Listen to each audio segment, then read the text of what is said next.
Silent films, a quiet window into the past, revealing hopes and dreams of those who lived nearly 100 years ago.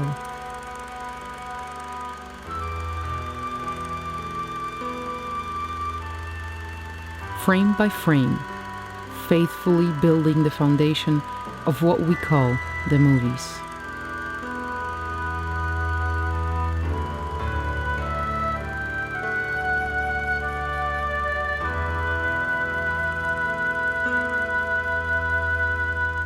Filmmakers, actors, and actresses of the silent film era, true film pioneers, some of them overlooked, kept in silence until today.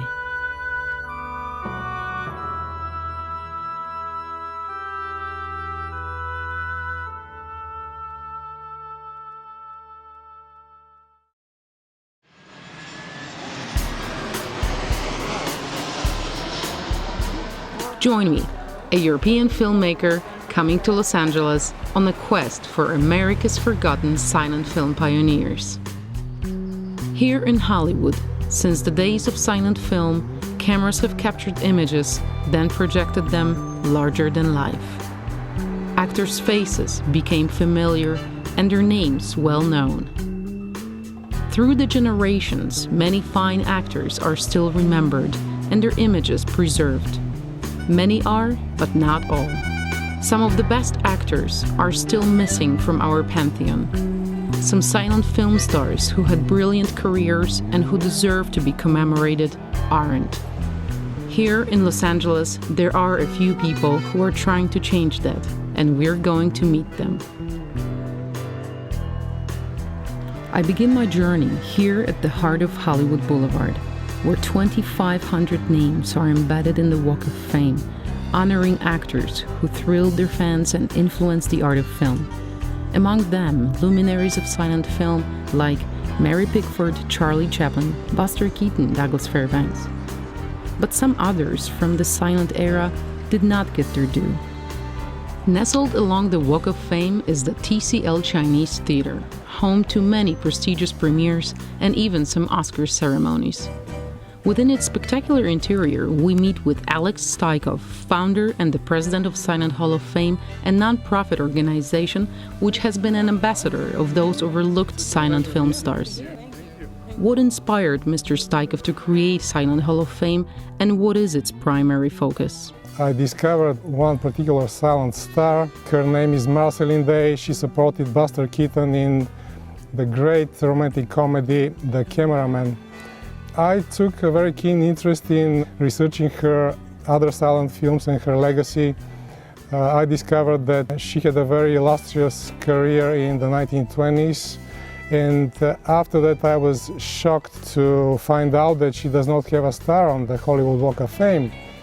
Further on, I found out that there are other silent movie personalities which have made a very big contribution to the industry and the country, and which have not been properly rewarded for their contributions.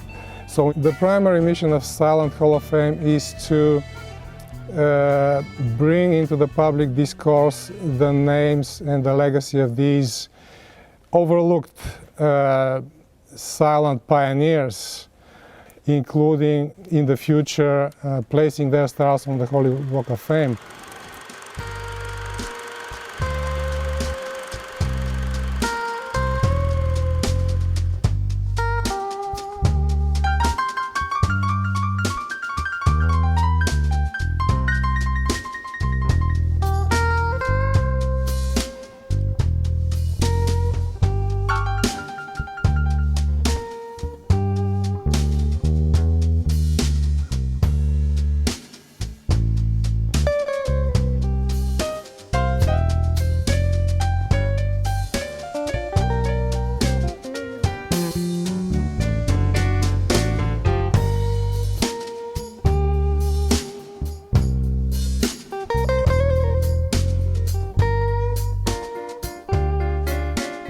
Silent Hall of Fame lists and promotes the names and legacies of 21 silent era stars who contributed to the motion picture industry from both sides of the camera.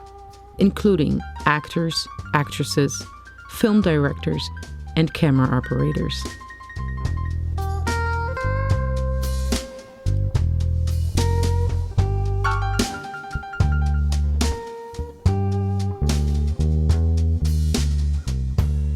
All the stars of Silent Hall of Fame are overlooked nowadays, even though they have had illustrious careers in the 1920s. And the reason for this is that they were not awarded with a star on the Hollywood Walk of Fame for one reason or another. It doesn't mean at all that they are worse than the stars that are already on the Walk of Fame. Out of all silent feature films, 70% are forever lost, only 30% survive. But out of those 30%, only a small part are available. And this became our second mission, to bring these films out of archives. It is very important to make an effort with the support of the public to bring these films out into the open and to show them to everybody who wants to see these films.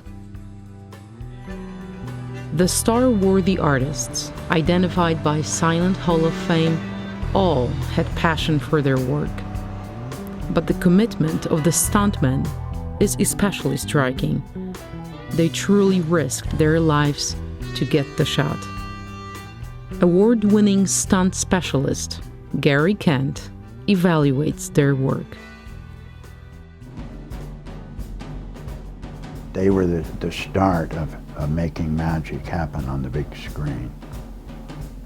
Helen Holmes is getting ready to drop onto a speeding train. No airbags here, she's just doing a transfer to the top of a speeding train. And again, she landed perfectly. If she rolled off that train, you can see it was moving.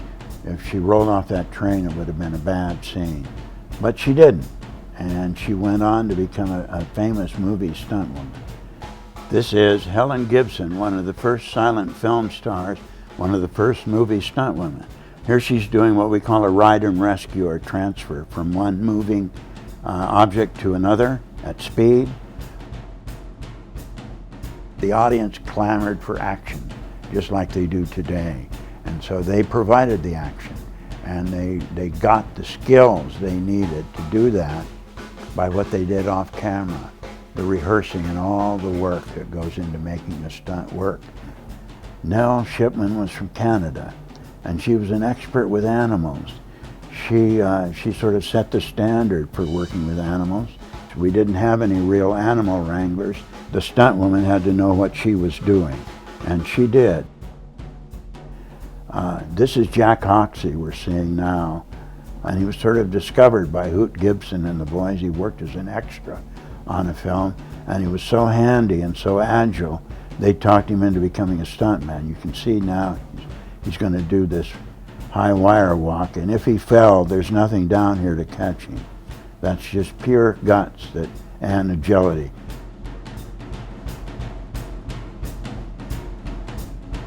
Oh, of course it is important to honor them, and the Silent Hall of Fame is doing that. Those people were the ones that figured out how to do it, and we should appreciate that, and we're getting a chance to do it now, hopefully.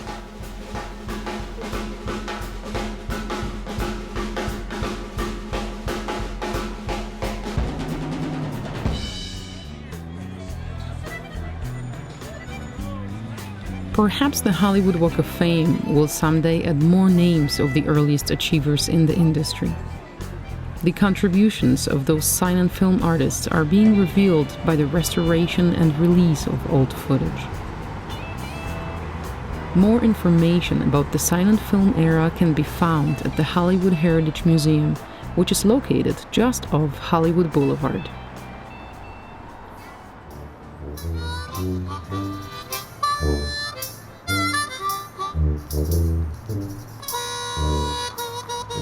Docent George Keil explained that this converted Lasky DeMille barn was the site where Hollywood's first feature-length film was shot, and the offices where Paramount Pictures began. Rush of people that created the film capital of the world. The City Fathers renamed Prospect Avenue Hollywood Boulevard, which of course we know becomes the main street of the silent movie era, and eventually the main street really of the entire entertainment industry. An old movie camera, a camera-graph projector, a mutoscope. Equipment like this ushered in the silent film era. But what was it about the American audience that allowed Hollywood to boom? And how did immigrants contribute? They contributed one nickel at a time. Beginning in the 1860s and really right up until the First World War, the immigrants came not by the hundreds, not by the thousands, but by the tens of millions. The immigrants didn't speak English, they couldn't have understood this at all. But the movies are only a nickel, 5 cents. Therefore the term Nickelodeon, which was the term for the early movie theaters. You put 5 cents into a box and you go to the movies. Such an important thing. The movies are silent. It's pantomime and it's silent, which means it speaks the universal language.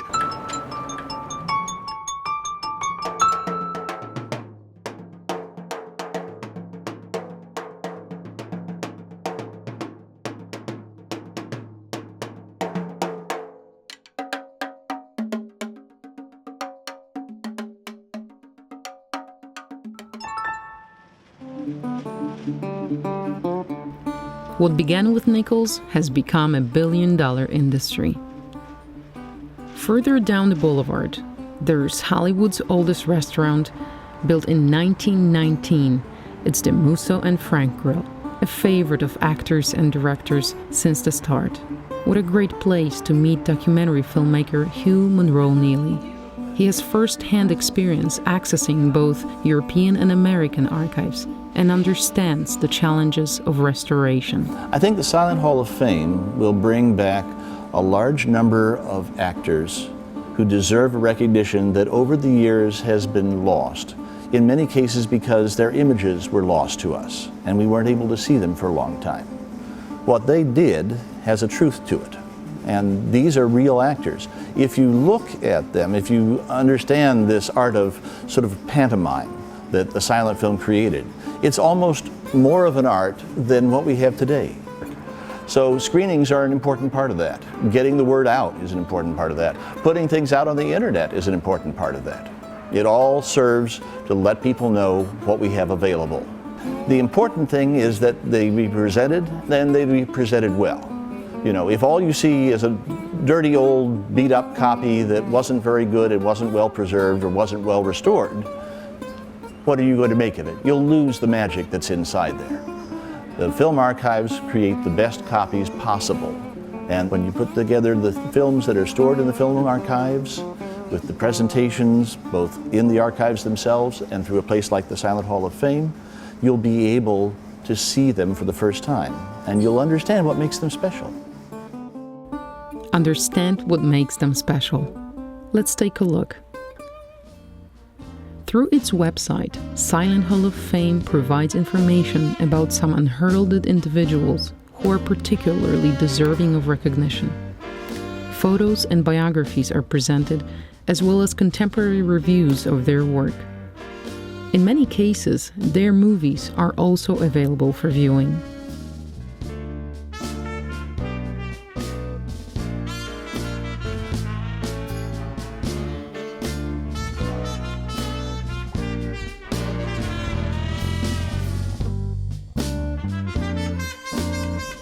The website exposes these materials to a wide audience, including media-savvy young people. I do believe that if the current generation of young people takes some interest in silent films, they will be delighted to see the quality, the artistic quality of these films, and they will like them very much. Okay, let's see how young people react to silent films. Do they see any value in them? And are they emotionally moved by them? It really engages you, and I feel like it gave me a chance to take part in the creativity of it, whereas today you're given what you get is what you get. What you see is what you get. It's a very important part of history, and it's like a little time capsule. And it's not just how people actually were, but how people chose to express themselves at the time. And I think that's one reason why it's really important. And how about the silent films that are awaiting in archives and have not been exposed to the public? Then maybe we could put more funding into pulling movies out like that, because if you look into the past, like, you learn so much. Those films also disintegrate in their cans too if they're not properly preserved. So you open up a film canister and it'll look like mush. It's hugely tragic that we lose these, because what if we did lose another Casablanca, another Star Wars, another just work of art that's been lost to time, essentially. There could be a Picasso basically in there, you know what I mean, but like of the film world, then it's just funny like to think that we've just let it sit there and age.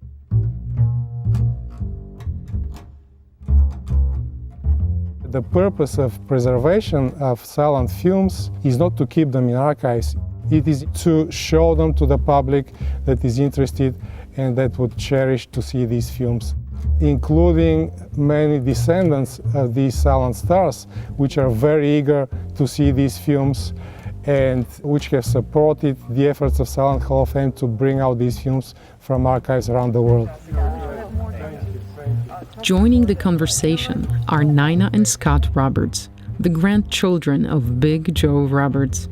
They want to talk about his legacy. The legacy is so important to us, and we're very honored about the legacy that he has left us. He had so many great films that he co-starred in with Buster Keaton.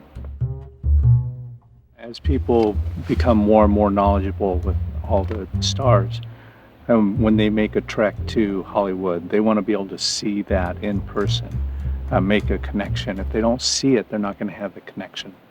And it'll just fade away. So with that, definitely they would have the connection and put them back into the spotlight. Around the world. He is being honored today with the 2,540th star. Is this the award ceremony for Big Joe Roberts? No, not yet. But for him and for all the distinguished artists featured by Silent Hall of Fame, their day should come.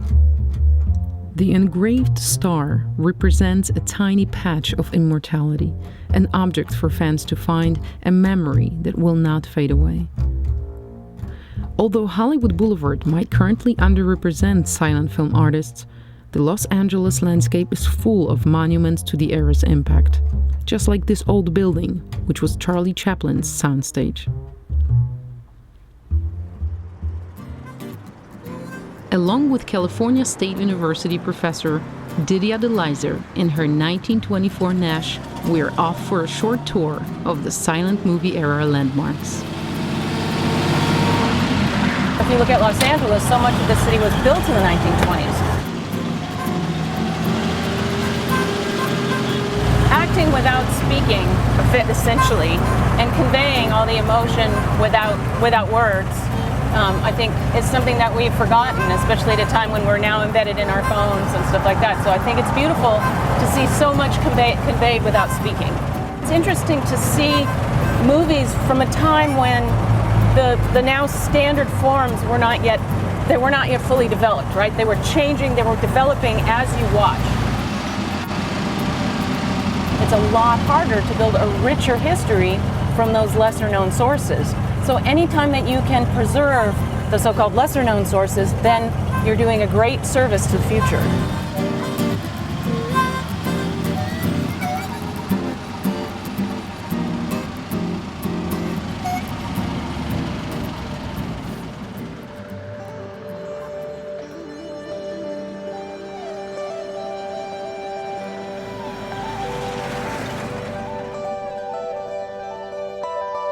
The spirit of the silent film era and its pioneers is still among us. Although nearly 100 years have passed, with technological advances bringing color and sound to the image, we still share the same nature with those who appeared in those films for us. Just like them, we love, we laugh, we smile. Just like them, we want to thrive. celebrate our lives, share our talents with others, and we want to be remembered for our accomplishments. These are silent film artists, filmmakers who committed themselves, their youth, their talent, and often their lives to create unforgettable images and characters. They are the true pioneers of the movie industry, the overlooked stars of Silent Hall of Fame.